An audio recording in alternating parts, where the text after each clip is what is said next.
آپ سر اٹھائیں، جو آپ کہیں گے وہ ہم نے مان لیا، تو میں کہوں گا یا اللہ پاک حساب کتاب شروع کروا دیجئے، تو اللہ پاک حساب و کتاب شروع کروا دیں گے۔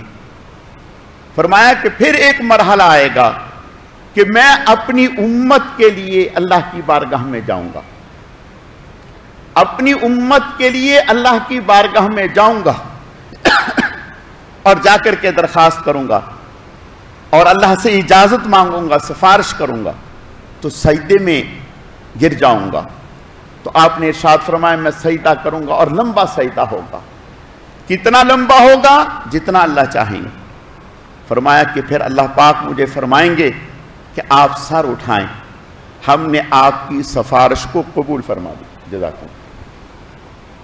آپ سر اٹھائیں، ہم نے آپ کی سفارش کو قبول کر لیا۔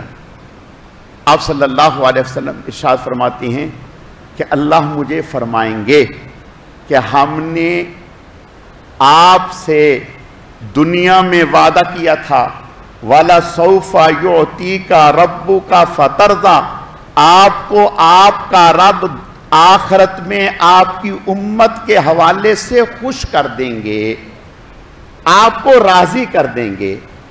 آپ صلی اللہ علیہ وسلم نے ارشاد فرمایا میں اس وقت تک راضی نہیں ہوں گا جب تک کہ اپنے ایک امتی کو بھی جنت میں نہیں لے جاؤں گا۔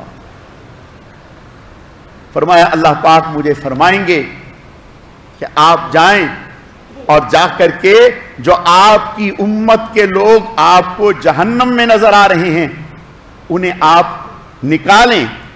تو آپ صلی اللہ علیہ وسلم نے ارشاد فرمایا کہ میں اپنی امت کے لوگوں کو نکالوں گا۔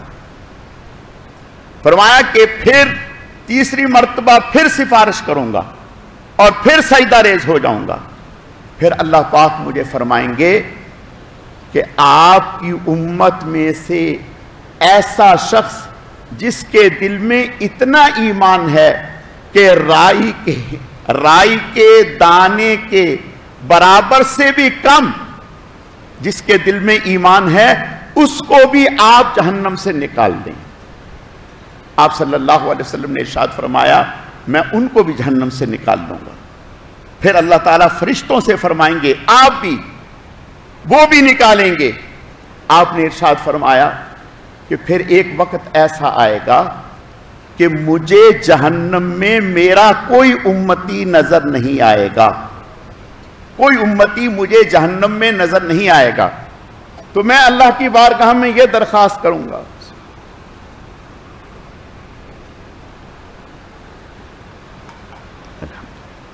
میں اللہ کی بارگاہ میں یہ درخواست کروں گا کہ یا اللہ پاک جس نے ایک دفعہ بھی کلمہ پڑھ لیا، ایک دفعہ بھی کلمہ پڑھ لیا اور ان کا ایمان مجھے نظر نہیں آ رہا، یعنی ان کا ایمان اتنا مدھم ہے کہ مجھے نظر نہیں آ رہا، فرشتوں کو نظر نہیں آ رہا، یا اللہ پاک اس کی، اللہ پاک فرمائیں گے نہیں، یہ ہمارے اوپر۔ آپ صلی اللہ علیہ وسلم نے ارشاد فرمایا پھر اللہ پاک اپنی رحمت سے اپنی قدرت کے ہاتھوں سے ایک لپ بھر کر کے ایسے لوگوں کو جہنم سے نکالیں گے جن کے ایمان کا مجھے بھی پتہ نہیں چل سکے گا، یعنی اتنا کمزور ایمان ہوگا، اتنا ہلکے درجے کا ایمان ہوگا۔ آپ نے ارشاد فرمایا اللہ تعالیٰ ان کے گلوں میں سونے کی تختیاں، چاندی کی تختیاں لگا دیں گے اور یہ علامت ہوگی کہ یہ وہ لوگ ہیں جنہیں رحمان نے آزاد کیا ہے، رحمان نے آزاد کیا ہے۔ تو آپ نے ارشاد فرمایا حتیٰ کہ جب سارے میری امتیوں کی بخشش ہوگی اور مغفرت ہوگی، فرمایا کہ پھر میں جنت میں جاؤں گا۔ اور آپ صلی اللہ علیہ وسلم نے ارشاد فرمایا کہ ایسا بھی ہوگا کہ میرا ایک امتی اس کے جب وزن اعمال ہو رہے ہوں گے تو اس کے گناہوں کا وزن بڑھ رہا ہوگا اور نیکیاں کم پڑ رہی ہوں گی، پریشان ہوگا اور سمجھ جائے گا کہ اب میرے لیے کوئی راستہ نہیں ہے۔ آپ صلی اللہ علیہ وسلم نے ارشاد فرمایا جہاں وزن ہو رہا ہوگا